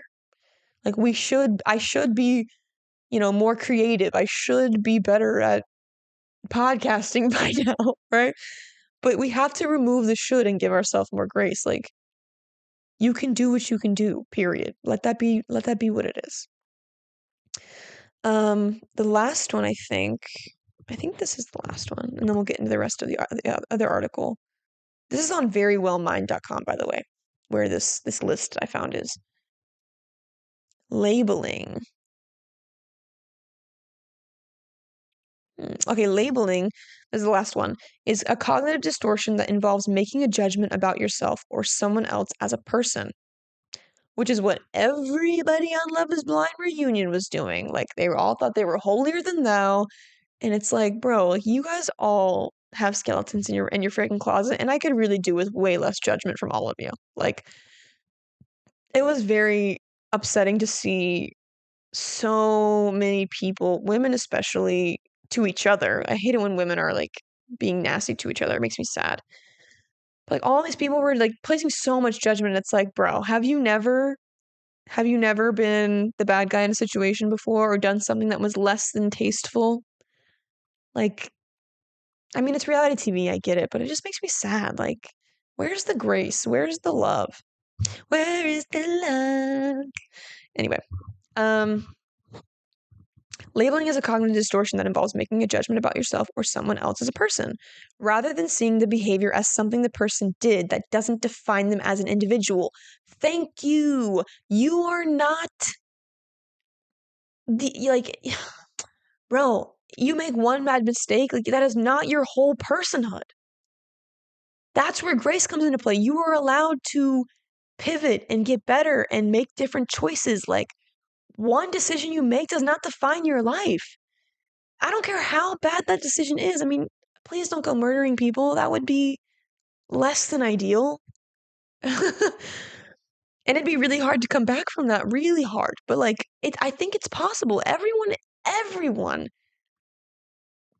can redeem themselves if you start making different choices. You keep doing the same thing over and over again. That's like you're digging your grave here, okay? It says, for example, you might label yourself as a failure. You can also label other people as well. You might decide that someone is a jerk because of one interaction and continue to judge them in all future interactions through that lens with no room for redemption. That's not fair. You can combat labeling by challenging the accuracy of your assumptions. Look for evidence that counters your negative thoughts. Remind yourself of the difference between opinions and facts. I mean, and that's kind of like, here's the thing. With strangers that you're never going to see again, like, you can have an opinion about them. Like, you don't really need to do too much investigating. But in the moment, like, you don't need to be, if somebody's rude to you, you don't have to be rude to them back. Like, you don't ever have to stoop to the level that people are meeting you. But to, like, people in your life, like, yeah, if you care about somebody and they do something that's less than ideal, and maybe it's a little shitty, like, but they are dedicated to not doing that thing again, and you're willing to give them that chance, like, do that. Like, give them grace. Let them redeem themselves. Like, redemption is always on the table in my book. But that's only under the standard of the only apology I accept is changed behavior. Like, I'm not just trying to get all the talky, I'm trying to get the worky, the verb. Love is a verb, you know what I mean? And if somebody did something to put your love and put the love you have for them in jeopardy, then it's like we need to focus on the actions of getting that back, of repairing that. So those are some of the cognitive distortions that I wasn't even originally going to get into, but like that opens up my mind to like how we set ourselves up for failure with all of these, like, honestly, it's all ego. It's our ego trying to protect us from things, and it's just kind of like it protected us in a way, like when we were kids, to keep us safe in different forms and fashion, and as an adult, like with nuance and with understanding and with the ability to ask more questions, like it's just not necessary. Like, we don't need to be jumping to conclusions. We don't need to be labeling people. We don't need to be focusing on the negative because that's not fair. That's not a balanced way to live. It's like, yes, there are always going to be negative and positives, but like, let's live a more well-rounded life. Let's like take in more information. If we feel some type of way, let's ask more questions, right? Because usually our first instinct is not going to be the truth. We might believe it's true subjectively, but it might not be ultimate truth, right? So those are the automatic, like negative automatic thoughts that can happen. And so this next part of going back to the Eden's counseling group article about core beliefs, it says negative self-talk. It says this is an example from cognitive behavioral therapy of how core beliefs from formed early in life lead to negative self-talk. Negative self-talk often contains cognitive distortions, right? So all those things we just listed, which I've partaken. Thank you. In all of those, in some form or fashion, and some of them creep up on me even to this day, like depending on what I'm being hit with at the moment. It says it's helpful to learn to recognize cognitive distortions, which we just learned about, so you can challenge unhelpful thinking that leads to problematic symptoms. It says see below for the cycle. So there's a cycle of how, we get hit with something that's maybe not, that maybe triggers us. We go into these cognitive distortions. We focus on the negative, and this is the cycle that kind of happens. So it says, this is like from childhood until your adulthood, how the cycle works. So you had an early experience where you received criticism or comparison to others. That could be like the core event, right? For me, the criticism was I never shut up. I was annoying to my teachers. Like, I'm sure Miss Barnett was a wonderful third grade teacher to lots and lots of third graders, but she hated my guts. I was having a really tough time in third grade because I moved states. I moved across the country, and I acted out by not paying attention and by talking, and she just met me with like I'm a bad kid because I never got my agenda signed, and then I got spanked every day because I lied about everything because I was acting out. But you know what? She was a teacher. What could she do? Like, she had all these other students who were probably going through the similar things. Who knows? Because it's a military town. So I have grace for her now. But when I was a kid, I was very bitter. Very bitter. So my early experience was that. Like, I was annoying. I never shut up. People didn't like me. I was too much. I felt that at school. I felt that at home. And that has carried on with me all the way through now, baby. We're still working on it. um, I've worked through a lot of it, don't get me wrong, but like it still creeps up. Like it was a part of my identity for a long, long, long time. I'm almost 3 decades old. Come on, I'm an old lady. Number 2, so you had an early experience of criticism or being compared to others. Number 2 is you created unhelpful assumptions / you created this is when you create your core beliefs of I am inferior, my worth depends on what others think of me. These are examples of how you create those unhelpful assumptions. Again, assuming makes an ass out of you and me. No assumptions in life. No more assumptions. We ask questions. We interrogate. We figure things out. We talk things through. We communicate.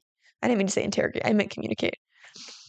Number 3, there's a critical incident later in life, i.e., a relationship breakup. That is an example.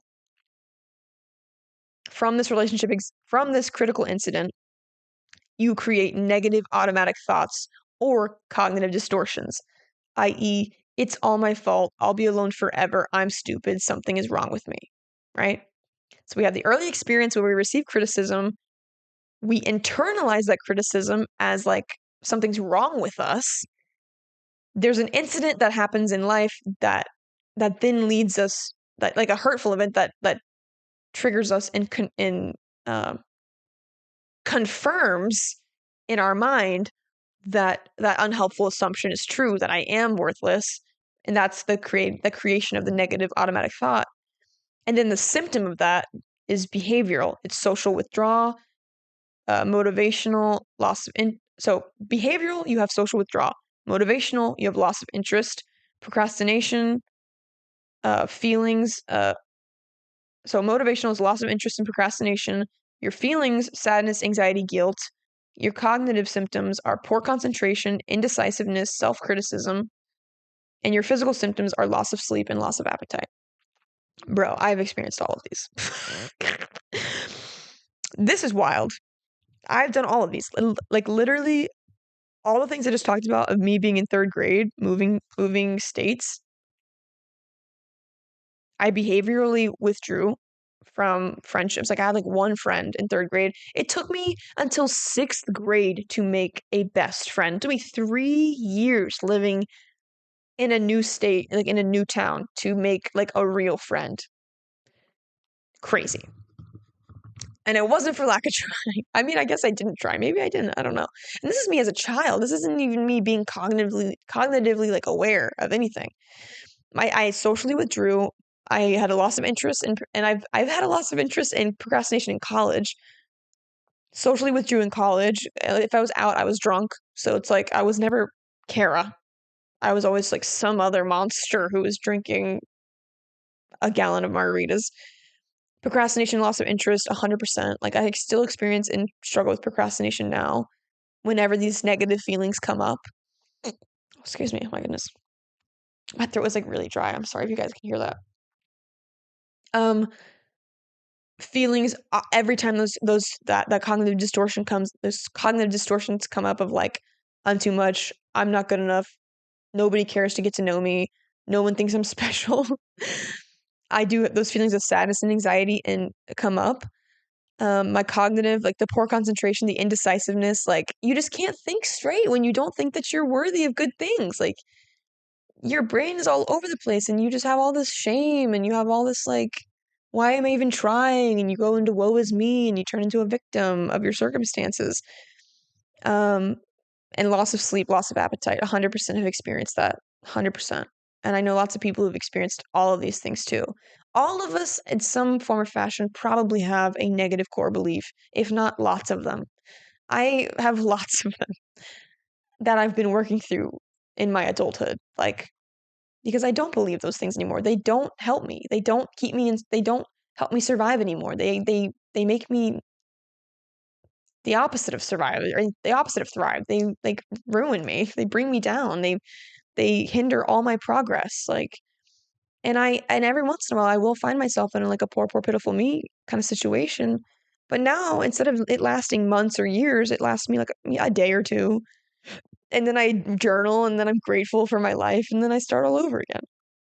And I build a new belief system. I'm building new core beliefs every time I affirm the things that I believe about myself. The new positive things like are replacing the old ones, which I think is an incredible practice.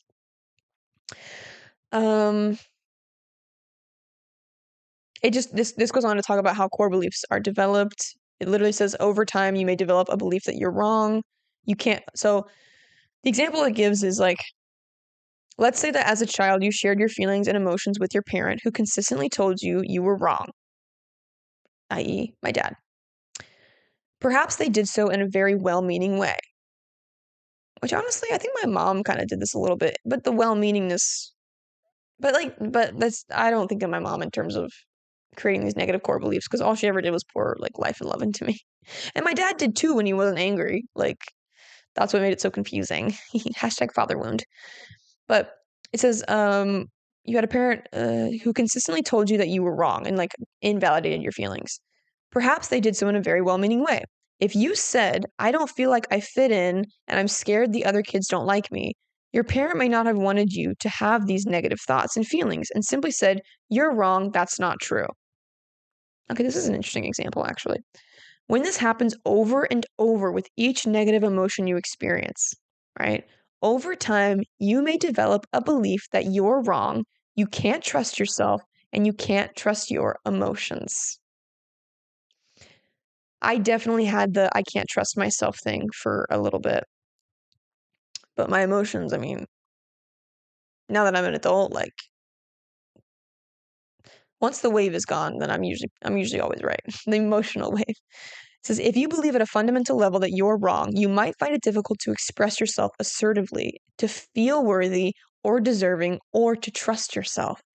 The belief then drives many different aspects of your life. Bro, like if you believe at a fundamental level that you're wrong, You might find it difficult to express yourself assertively, to feel worthy or deserving, or to trust yourself. This is literally my experience. Like, my whole life, I thought that everybody else had the answers. Like, I thought that,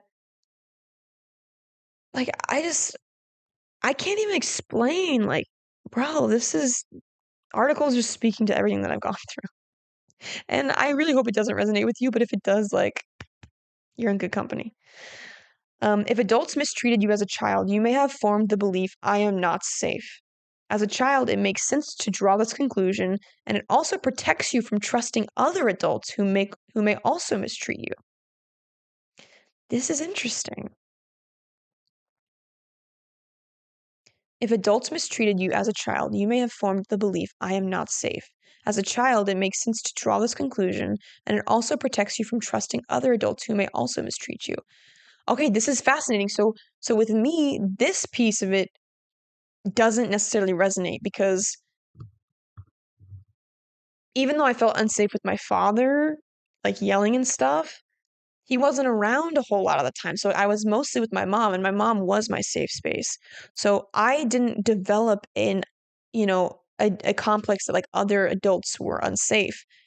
I just developed like a father, specifically a father one, and I think that's very specific to like my case. Whereas if you're in a home where like nobody is safe, it makes sense that you are self-preserving. Like, I can't trust anybody. It's only me. And these people turn into the lone wolves out in the world who try as they might to create these deep bonds with like their romantic partners or even any kind of intimacy with friends. Like, they have this block of like, I can't because you're going to hurt me. That they have a core belief of you're going to hurt me. You are going to mess me up, and I am not willing to risk that. And even if that might not even be a fair assessment. Like that's literally taking old information from when you were a kid that kept you safe and applying it to your adult life where you are in total control of your environment, right? Like, it makes sense that like when you're a kid, like you have no control. Like, you have to put these systems in place to keep you safe at all costs. But like when you're an adult, you don't have to worry about that anymore. Like, you're safe. You're your safe space. You get to choose who's in your life. And it's just a shame that those core beliefs like block you from that blessing, from like what you've always wanted. You've always wanted to be able to depend on somebody, to be taken care of. Like, so many men, so many just avoidant people who are naturally avoidant, like I feel like have this kind of trauma where they can't trust people, or like they're afraid that they're gonna lose themselves in a relationship somehow. And in particular, in this case, like they're gonna be hurt in relationship, and they're gonna be made into a fool if they trust somebody, right? Because like, I knew you were gonna hurt me, you know? Um, it says, however, as an adult, this belief can limit you from creating connections and trusting others. In actuality, the truth may have been more realistically, I can't trust my father versus adults to protect me or care for my needs. So it's like the reality is like I can't trust my parents to take care of me. It's not I can't trust people to take care of me, right? You kind of project that onto everybody else, which isn't fair. But again, you don't have that context or that nuance when you're a child. So when you're an adult, that's when you have the chance to like, live in the present and separate yourself from your childhood and implement new tools and new strategies so that you can connect, right? But that can't happen until you're aware that you're doing it, and then also having the ability to be curious about why you're doing it, and then also the willingness to try a different thing that could still be scary, but worth it, worth the experience, right? And so then the article, just to kind of wrap this up, um, it talks about, why uncover your core beliefs. Obviously, like the benefits of uncovering your core beliefs is like so that you can live a happier life, so you can make connections, so you can trust yourself, so you can trust other people, so you can apply for the jobs that you want to apply for, so you have the confidence to speak up for yourself in your life, so that you feel worthy of all these things that you desire, so that your beliefs can align with your desires. This is why we uncover our core beliefs. It says it helps you to start to make the connection between your beliefs and how you're feeling. when you do this, it gives you an opportunity to take a step back and look at the situation in a different way. You can challenge your beliefs and remind yourself by reminding yourself that you are safe right now, which can help you to shift your focus from the anxiety, which anxiety is a fear of the future, to what action needs to be taken and to get present in the moment. This is the act of grounding yourself, of taking a beat and being able to separate your like self from yourself. Like, put your thoughts here and then look at your thoughts and like observe your thoughts. That's where you can start asking questions. That's where you can start being like, oh, like this is like an old feeling. How old was I when I had this feeling? This has nothing to do with my current partner. This has nothing to do with my current self. This is an old thing that used to work for me to keep me safe. It doesn't work anymore. The ego wants to keep you safe. The ego is not trying to make you miserable. It's not trying to give you these cognitive distortions. It's just trying to keep you safe. It only knows what it knows until you reprogram it to know something else. And we have to give thanks to our ego for putting these systems in place, for keeping us safe when we're kids, for developing a way for us to thrive so that we didn't crumble into a bajillion million pieces. This goes in to say, like, negative core beliefs can lead to self-sabotage. We've been talking about that. Oh my God. Like, if you think that you're a piece of garbage, you're going to attract more garbage. You're going to attract garbage relationships, garbage jobs, garbage resources, garbage everything. And then you're going to be like, why is life so hard? And it's like, well, you chose all of those things.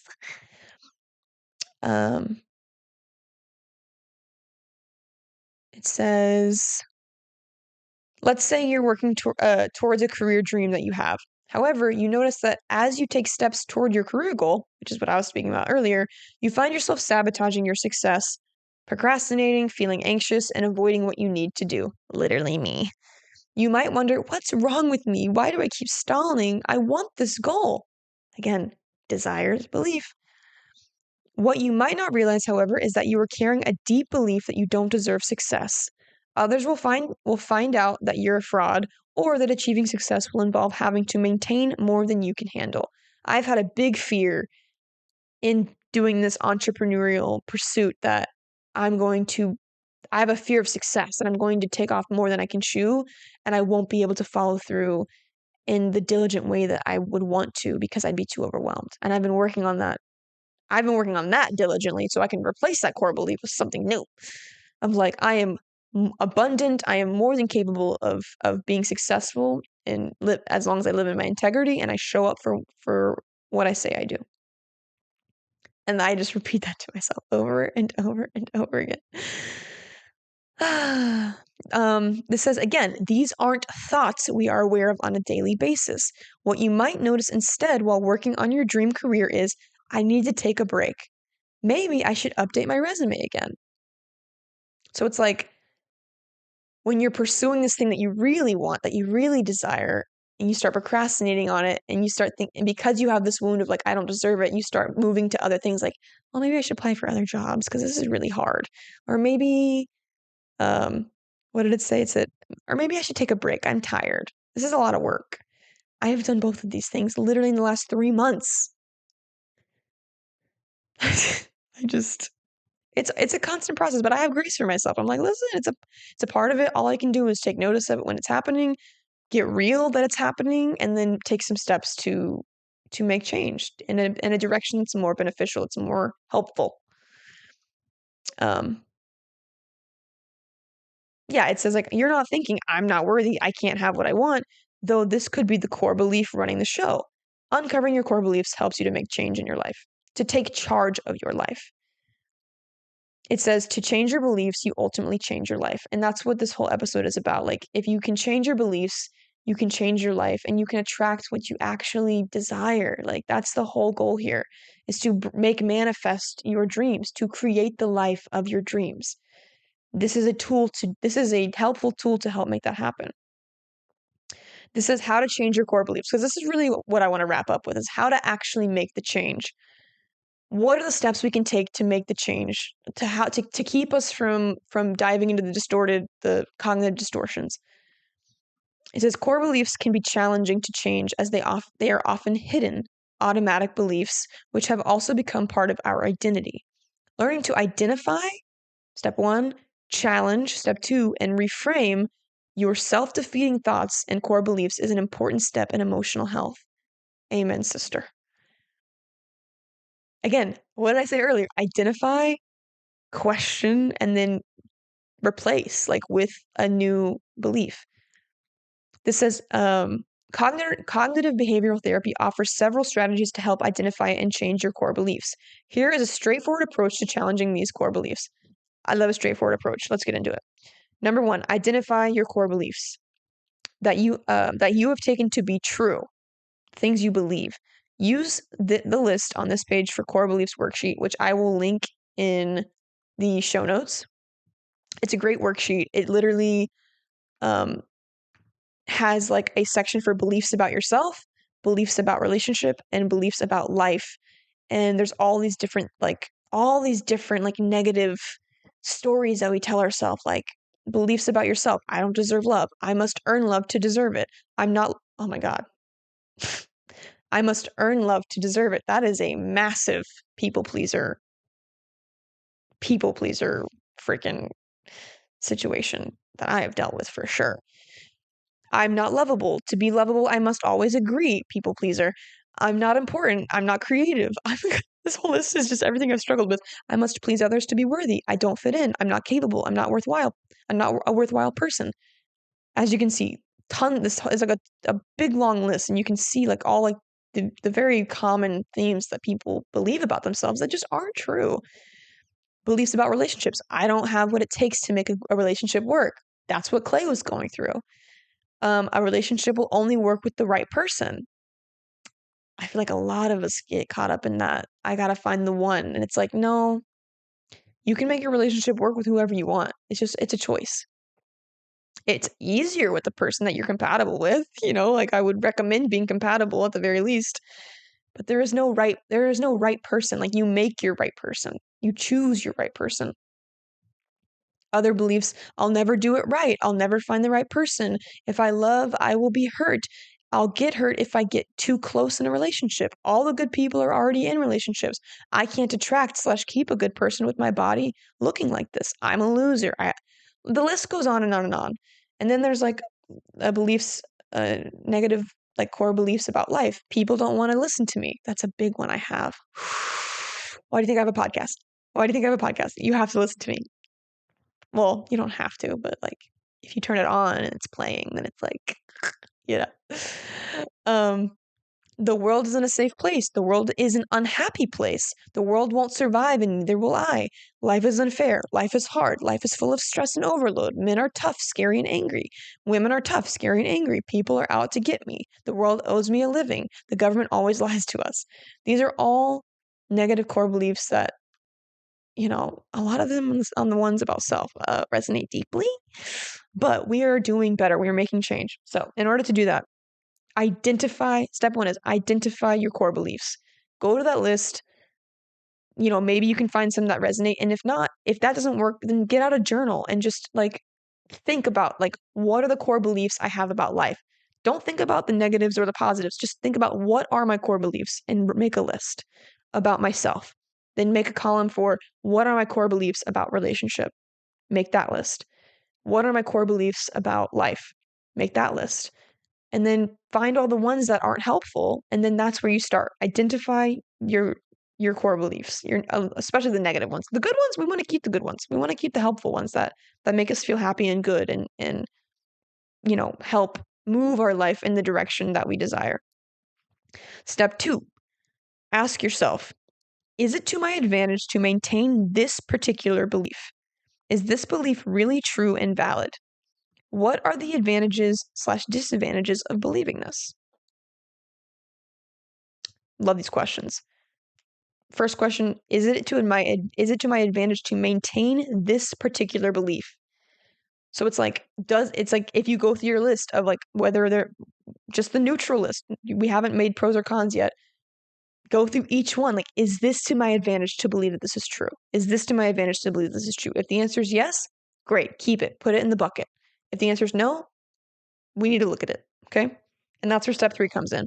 Step 3, reverse your beliefs, or consider if the opposite belief might also be true. Emotional intelligence is like being able to hold two truths at one time or multiple truths at one time.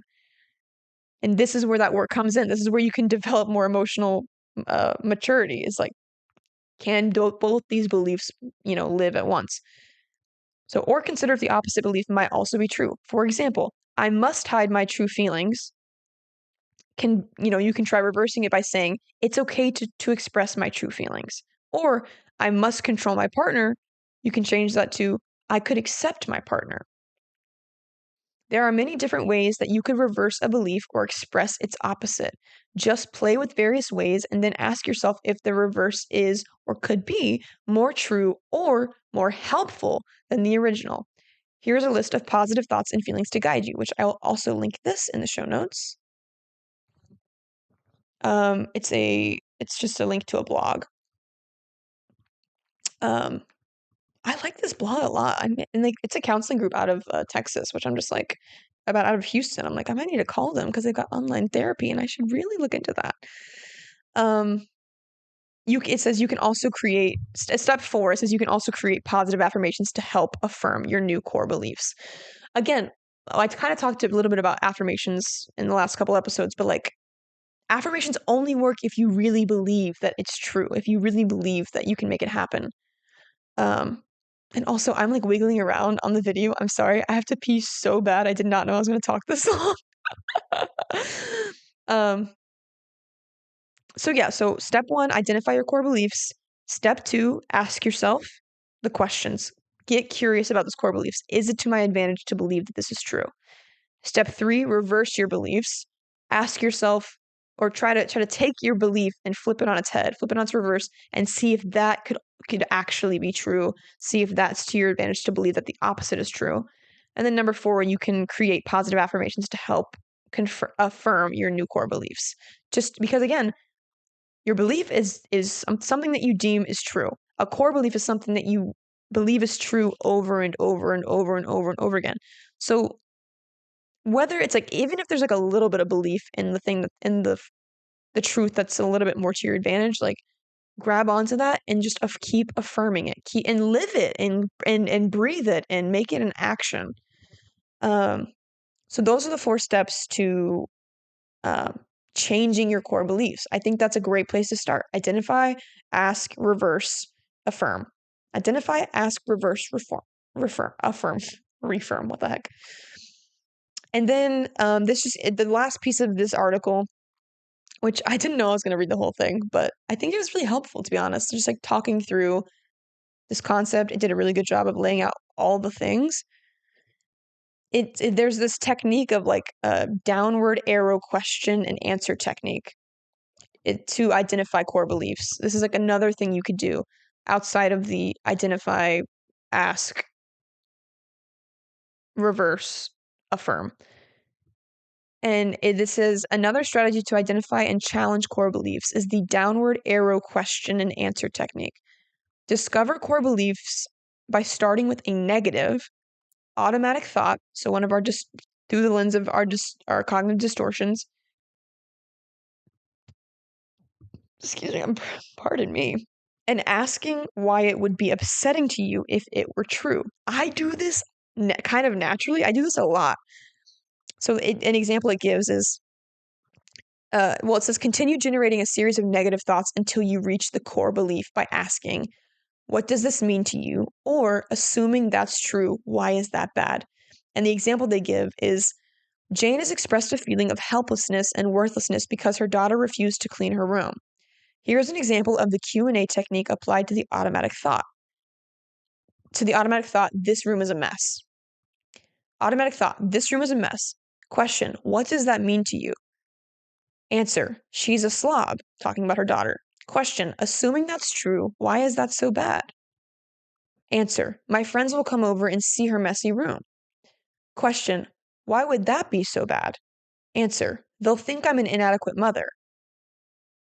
Question, assuming that's true, why would that be so bad? Answer, I can't feel worthwhile if my friends disapprove of me. This is the core belief. I think that's fascinating. And you can use this downward arrow question and answer technique on yourself. If you have a safe space to practice with somebody else, maybe it's therapy, maybe it's a good friend, like not a bad idea. I like this idea. I think I do this with myself when I get curious about myself. I don't ask it in a specific way, but I do ask myself, like, is that true a lot? Is that true? Like when I find myself beating myself down, I'm like, is that even true? A lot of times the answer is no. The answer is like a big fat no. Um, but that is the topic I want to talk about today is core beliefs and the last thing oh my god, I keep saying the last thing. You guys know I'm a liar. Jesus, I'm a liar. Was I wanted to make the connection between, your beliefs and your desires and like manifesting what you want. It's just I want like that using that example of attraction versus chasing. Like if you do this work, when you do this work to reverse your core beliefs and to create new ones, at least in my experience, like I can't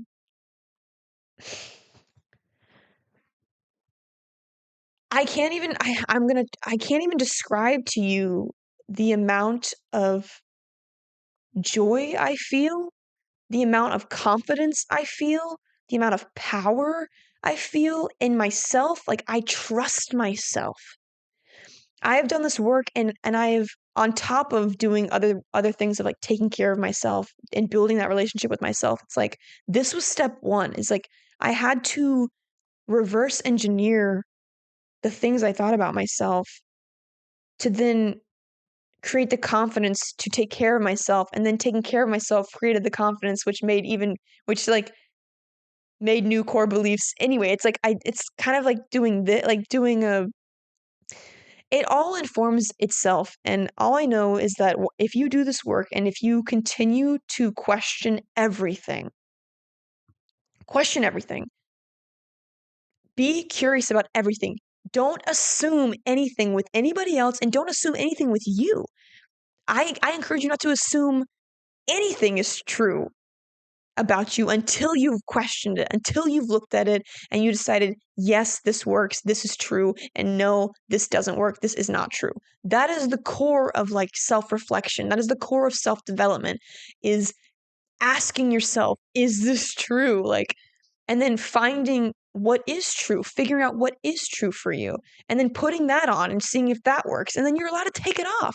You don't have to sign a contract with anything in life. You are always allowed to change. You're always allowed to make a new choice. You're always allowed to be whoever you want to be. You owe nobody anything. That's my message. I want you to know, in terms of like my affirmation section, I want you to know that you are worthy just by being alive. If you do nothing else, you just live and breathe on the earth and you sit on your ass in some grass, you are worthy. You are love personified. And if you have any doubt in your mind that that's true, come talk to me. Come talk to me. Come talk to Mama Karen. Okay? Because it's so painful to see so many people hate themselves and to see so many people block themselves from love and from satisfaction and from success.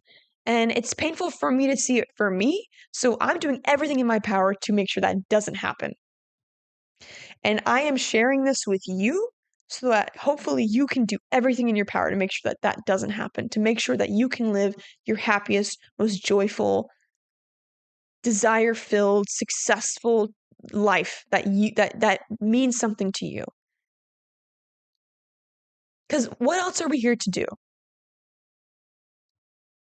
I think we owe it to ourselves. I think we owe it to every person who's alive, like to raise our frequency, to love ourselves, and then to share that with as many people as humanly possible.